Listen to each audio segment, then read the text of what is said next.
Hello बच्चों, Gangwar institute for NEET channel पे आप सभी का स्वागत है। मैं हूं डॉक्टर हरिओम गंगवार और बेटा जेई और नीट 2020 को लेके एक बहुत बड़ी न्यूज़ आ रही है कि सुप्रीम कोर्ट ने रिव्यू पिटीशन को डिसमिस कर दिया है।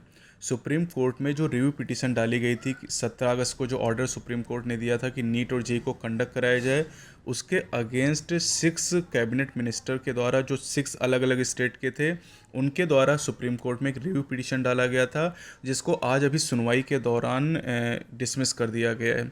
तो आपके लिए बड़ी न्यूज़ है यहाँ पर। Supreme court dismisses review petition against August 17 order allowing exam. The supreme court on Friday rejected a review petition filed by 6 cabinet minister from 6 state against the August 17 order allowing JEE NEET exam scheduled in September. The Supreme Court on Friday rejected a review petition filed by the 6 cabinet minister from 6 states against the August 17 order.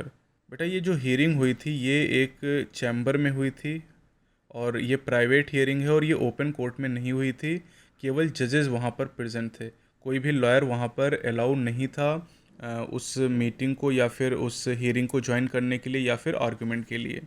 तो बेटा, review petition पे बहुत सारी उम्मीदें थी बच्चों की कि हो सकता है कि इस रिव्यू पिटीशन में जो सुप्रीम कोर्ट है वो जो नीट का एग्ज़ाम 13 सितंबर को होना उसे पोस्टपोन कर दे, लेकिन ऐसा कुछ भी नहीं हुआ है। तो आप अपनी पढ़ाई करते रहें, क्योंकि लगातार इस तरह की बातें चल रही हैं और बच्चे, बहुत सारे ऐसे चैनल हैं जहाँ पर घंटों तक डिबेट चल रही हैं इस बात पे और बच्चे अपना टाइम उसमें वेस्ट कर रहे हैं। तो अपनी पढ़ाई करते रहिए, जो भी अपडेट होगा आपको मैं देता रहूँगा। Best of luck.